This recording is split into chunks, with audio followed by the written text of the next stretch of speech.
if we can, depending on what the schedule looks like. So We appreciate it. just watch for that. So thank you guys. Thank you. We think it's important, and we'll continue to try to do what we can do. So appropriations. We're starting to wrap up the appropriations process. Base budgets are passed now, so that Utah doesn't have to deal with what Congress is dealing with right now. You won't see Utah shut down because the governor signed our base budget bills over the weekend, so we're very appreciative of that, and we're locked in, no government shutdown here in Utah. The committees have had to work, and the agencies and all the entities have had to work a little extra hard this year as we're asking everybody to let's roll up our sleeves, dive into the budgets, find areas where we can be more efficient.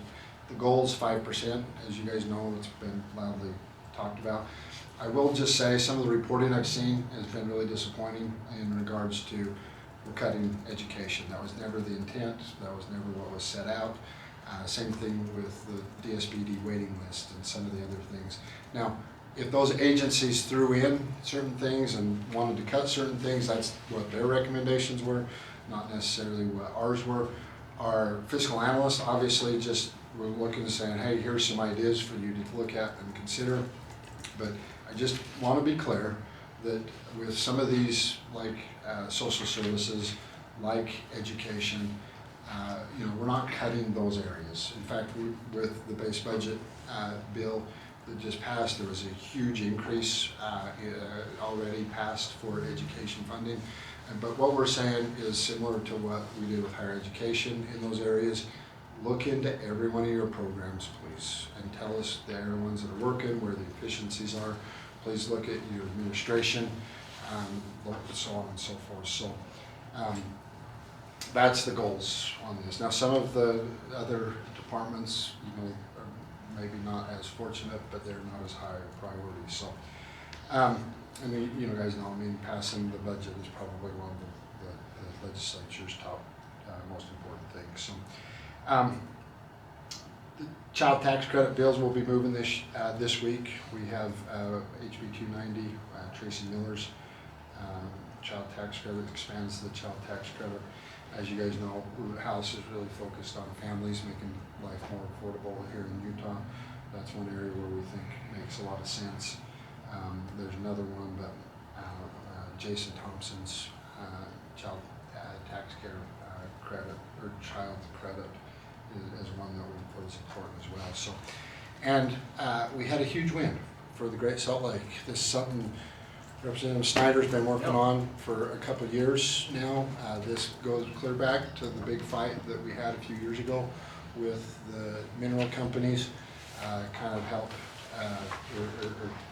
is probably where some of this all started. So I'm going to turn the time over to Representative Snider to talk about U.S. Magnet Great Salt Lake. Yeah, no, I think one of the things that's important to understand is we're looking at where we've been on this issue. The public for years has said do something about Great Salt Lake.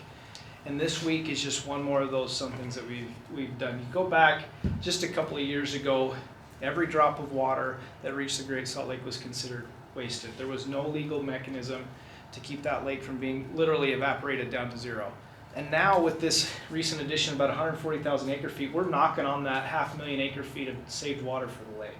That's not an insignificant milestone when you look at what we were able to work out with Compass Minerals and U.S. Magnesium now in this unfortunate bankruptcy circumstance, and the trust. We are slowly but surely really hopefully getting ahead of this issue and turning the corner. Now obviously Mother Nature needs to help us out a little bit, but I'm just grateful for the public that's had patience as we've worked through this, and for the legislators up here, those like Jill Cofer that have really stepped into this issue this session. We're turning the corner on this. So we get a little snow, we're gonna be okay. So. Well, and I just want to point out too, not only the 150,000 acre feet in the lake, it also came with 75,000 acre feet out of the West Desert that we've been trying to get that water to go historically where it has been in the past, but because of the causeways block that water from flowing back into the Great Salt Lake. So this will allow us to go and put, on an average year, somewhere around 40,000 acre feet of water back into the Great Salt Lake. On a heavy water year, significantly more than that. So that's just an average. So it's big. It's probably one of the biggest things that's happened for the Great Salt Lake so far, so. I noticed you're sporting a Grow the Flow pin. am. You met Yeah. with some of the people did. outside today. Yes. Given that today also is an interesting day that we have a record low snowpack, Yeah. according to the USDA, Yeah. does that give you more urgency? Well, we like to be number one in the state of Utah for a lot of things. This isn't one that we want to be. We don't want this to be the number one year for the record snowpack. But obviously, you know, there's not a lot we can do. Keep praying, right? That's, but it does. It certainly does create more challenges. And you know, the exciting news is because of a lot of the things that we put into place, we will not hit the record low again, even if we don't get significant, get an increase in snow. But the difference is we're prepared and we're managing for that. We started managing it for it a few months ago, or a month ago, and we were still having conversations. So we're getting ahead of it so that we don't end up where we ended up in 2022. What was the readout you got from the governor's office on Colorado Road negotiations?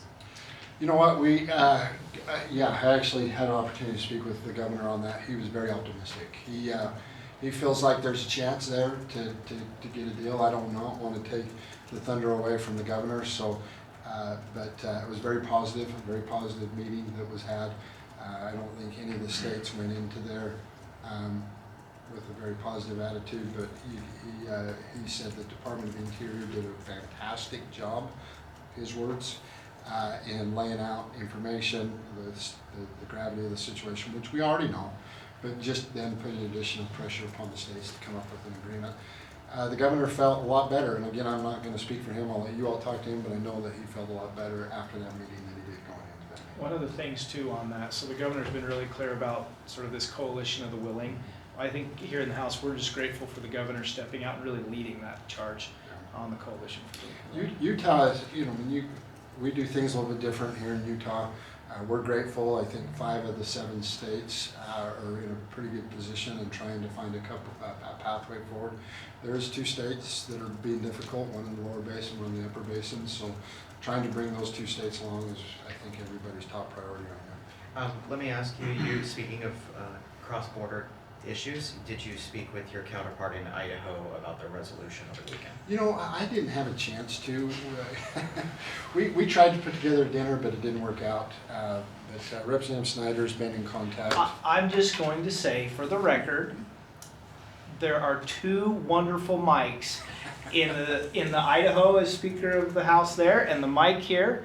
And I think when all this is said and done, they're both great leaders for their respective states. I think they're going to be best friends at the end of this. 'Cause, I've talked to the majority leader in Idaho as well on all of this, and he described what it's like to manage his speaker. I think it's really similar to how it is to manage mine. So I think at the end of this, we're going to come to a great solution. I'm grateful that Idaho is looking out for their taxpayers like we're looking out for ours. There's a lot of overlap there, a lot of things that we can work on together. This is a good conversation to be having. I am optimistic about where it goes. So some Are changes. you still butting heads here? Is there a Well, I resolution? don't know that we're butting heads yet. I mean, we'll see how that goes. I mean, look, I will say that the petroleum industry is not helping on this. They are trying to do everything they can to stop this bill from moving forward. One of their tactics that they're using is not giving accurate information to Idaho, and I think that's what's caused such the hubbub.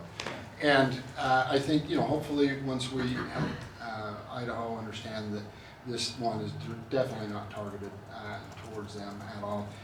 2, the market forces, given where the market forces is, the market forces is what's setting the gas prices, not if it's shifted or not. And so this bill that will come out this week, will have very little impact, if any at all, on Idaho.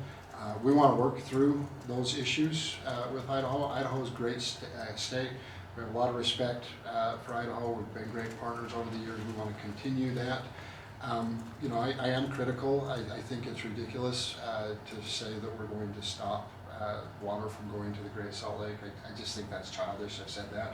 I will continue to speak out against that. I think that's ridiculous and not a good positive pathway forward. I think Idaho and Utah share a lot in common. One, we would like to see more fuel refined in our region. Let's come together and find a pathway forward so that we can figure that out, because it's a supply and demand issue. And again, that's why I say prices, what we're doing here won't likely affect what happens in Idaho because there is such a constrained supply.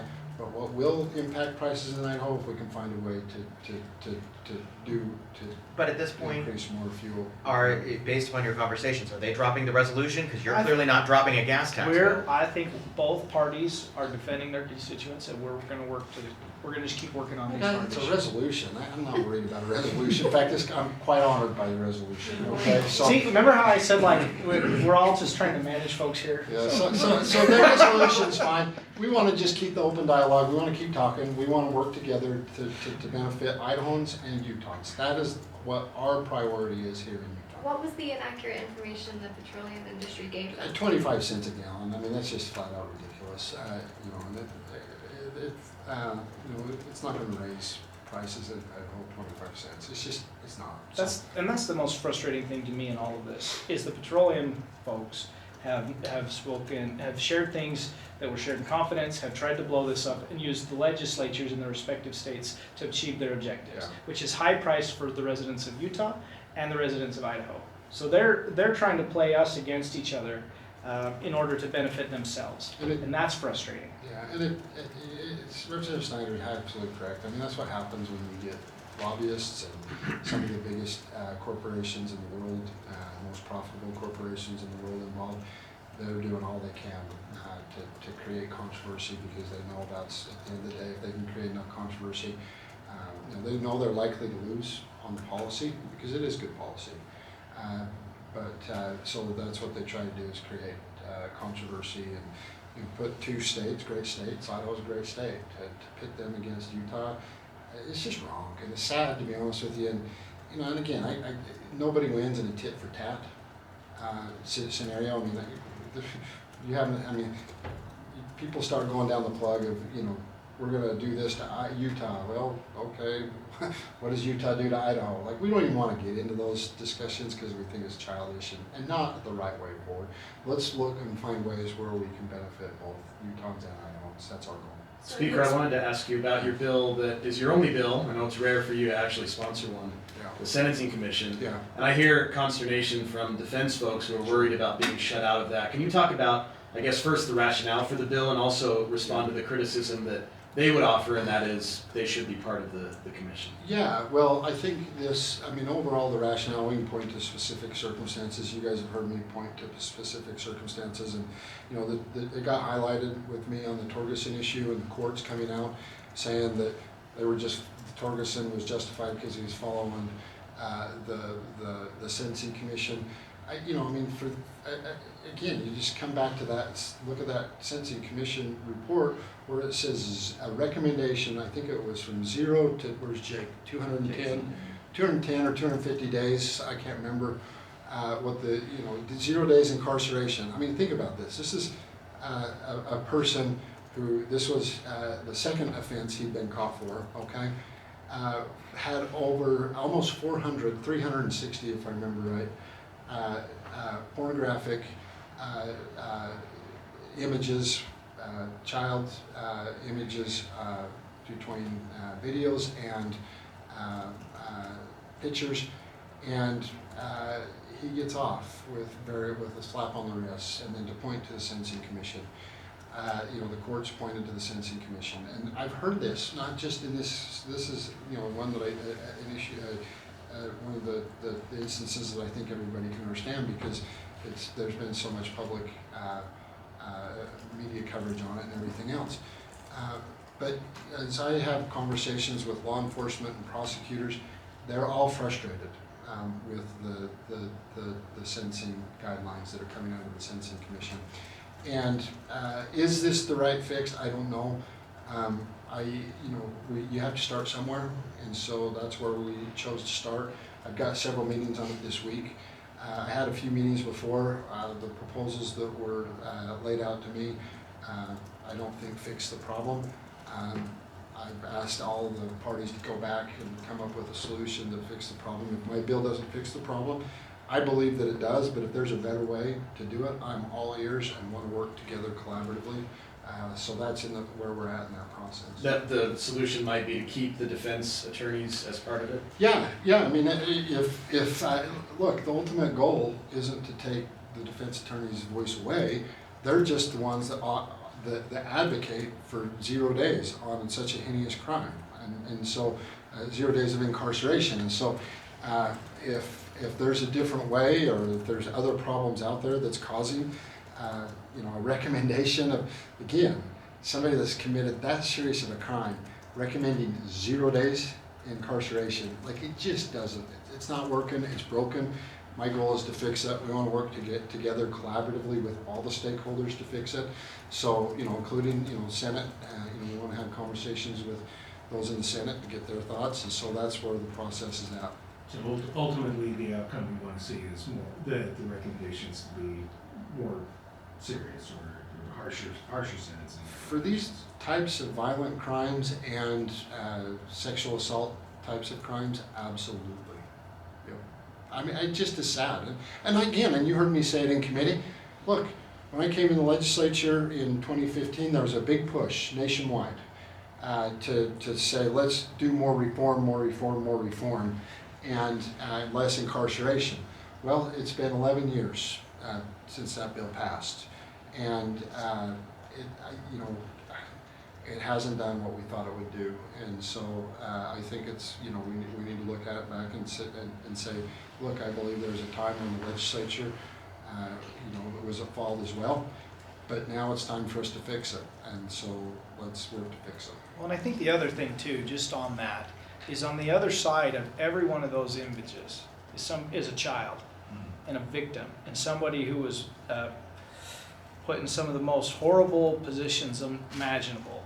And to have somebody, anyway, it's disgusting, and the fact that there is no justice to those children, that's what bothers me. I'm grateful the speaker stepped up in this space and said there has to be a penalty, because it's abuse. Clearly you didn't perpetrate it, but you're seeking gratification off it, which may be worse. So there's just, we cannot let this in this state stand I just by want like to, this is the mentality of the defense, okay? And I'm not going to say every one of them is in this scenario, but I had a defense attorney when I was being critical about that, saying, well, many of those weren't even done in the U.S. Many of those weren't even done in the U.S. Like, it just is wrong. This mentality's got to change. Something's got to give. People need to be held accountable. End of the day, it just has to happen. So that's why I'm so passionate on this issue. Again, we want to find a way collaboratively. Is the bill in its current form, does it fix the problem? I think it does. Are there better ways to do it?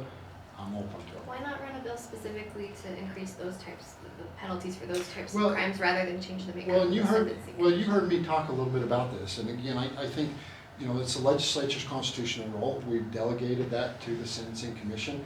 If we can't fix the Sentencing Commission, then I think maybe that's what we end up doing. But and we do a lot of those things, but we've got a million other things that we're working on and focused on. Let's again try to create a situation and fix and reform the Sentencing Commission so that we take some of the politics out of it, and we really have those that know the area focused on it and working on it. And so, one of the things that was brought up to me that I'm curious about is, that we're in the process of looking to, is it's the people that are making the appointments tend to the Sentencing Commission in many cases are soft on some of these issues. And so, we're looking at is that the case? So we've got meetings later today, some tomorrow, so this is an issue. It'll be revolving, but it should be something that we take seriously. Can you address the plan for constitutional amendments on the ballot in November? You have already the 60% threshold on initiatives dealing with taxes, plus you got the newspaper, remember that? Yeah. Initiative Oh, I from remember. last year? Yeah. Feels like a lifetime ago. Also, we know you want to change, the possible version of Amendment D. What is the overall Yeah. strategy there? It's a really good question, Lindsay, and we're very cognizant of the fact that voters get fatigued with a lot of questions on the ballot, and they get confused. And it's probably not fair to them, and we've got a pile of constitutional amendments out there, and we got a lot of members talking about more coming, and so, it's something that as we go through the process that we are going to really focus on and say, okay, these are probably some of the highest priorities. So, Which ones will those be? well, it's too early to tell what that's going to look like, but we have not dove into them because we don't know all the ones that are out there yet. But once we get towards the end of the session, the ones that pass, those will be the ones that will determine. Is Well, and I there, think the other thing too on this, before we come off of this process is hard, it's arduous, it takes 2/3 in this body, it takes 2/3 in that body, governor's signature plus the people. This is how the Constitution in this state should be amended, not through some arbitrary initiative process where you get 50 plus 1. So I think that's a great question. You're talking about voter fatigue and the difficulty and all these things. It is intentionally meant to be that way.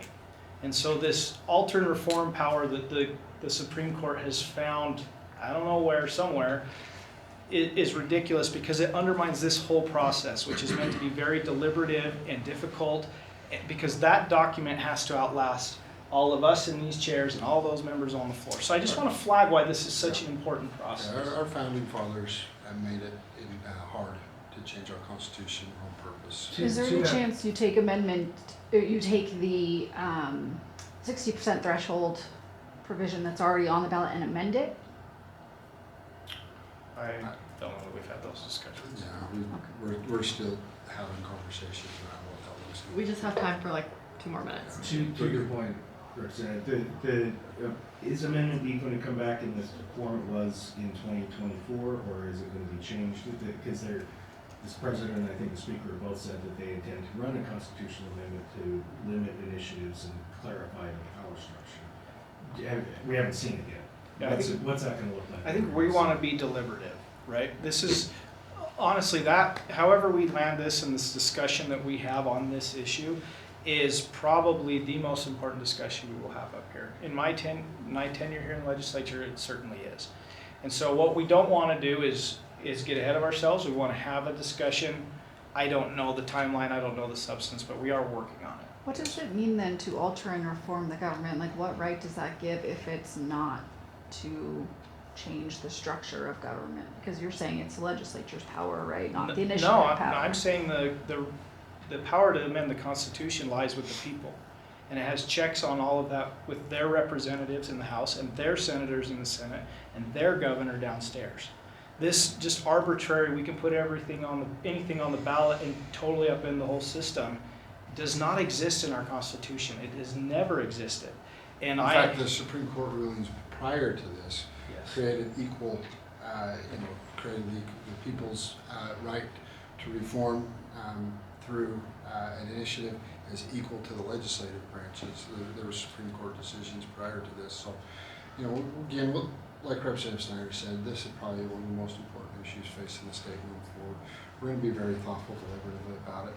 We're still having conversations about what that looks like. We want to be fair to the people too, right? I mean, we understand that the initiative pathway is something that can act as a check and balance on the legislature, and that's a good thing to have. So finding that right balance is something that's super important to us, and we don't want to rush into it. We learned our lesson last time. We rushed it, last year we rushed into it, and didn't turn out so well, and it's probably a good thing. So let's make sure we get it done right and find that right way forward. So is it possible that question will be on the 2028 ballot instead of 2026? Or are you still aiming for 2026? We'll see. I'm going to say everything's on the table right now, just because we have not landed in the spot, and there's been quite a bit of support come out saying, hey, we want to help, we want to participate from large groups inside the state. We're trying to assess what that looks like. I mean, we got to spend some time getting their thoughts and opinions on this. Again, this is something that we want to take very seriously. It's kind of hard, to be honest with you right now, because I don't even know. I got 60-something bills on my board right now, more than I've seen at any other point in time in this session. We've got more numbered bills right now than we've ever had at this point in time. We're trying to manage all that right now, and the process, and it's just, there's a lot going on right now, and we just have not had a lot of time to dive into One last question? What was, Two. okay, sorry. You go ahead. Just wanted to know kind of what the House GOP sentiments are about the Utah CARES Act that we talked about in the Senate today. Do you tell what? CARES Act, the single health care, or the single payer health care proposal. I think single payer proposal is crazy.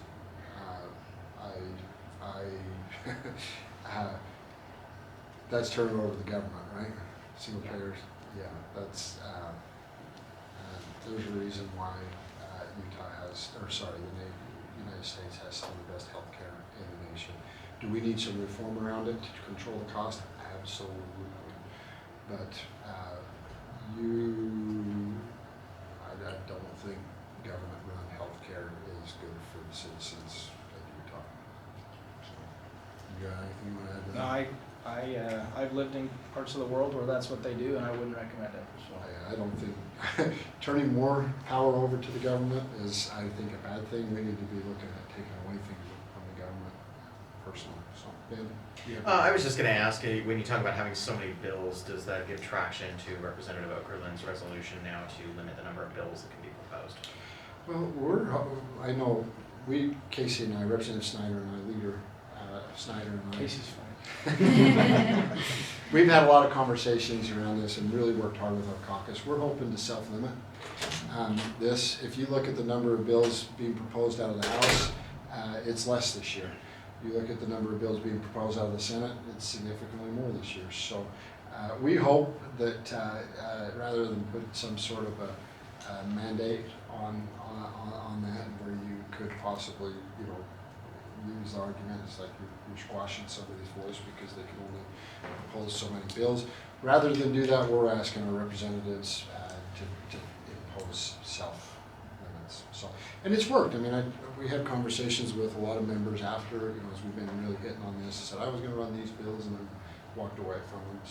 So you think the Senate's running too many bills? They have less filed. There's No. always too many Senate bills. Let's be honest. The House bills are superior in every way. But I do think this is the one point to kind of tie that off too. Just because you have less bills does not mean you're not going to have more issues, right? And that's how you end up with omnibus bills and giant bills that far exceed some of these smaller ones we may have on the board. The important thing in all of this is that the public have confidence that we are vetting the legislation as it comes before us. And to Speaker Schultz's credit, we have ensured that we are much more deliberative. That's why you have so many bills on the board right now, because we're making sure we are doing our job. And I appreciate that that's really been the emphasis under his tenure. Yeah, and not speaking negatively about the Senate at all. It's just they do have more bills this year Than compared to last year. Yes. and the year before. And you noted you work harder than they do. I mean, we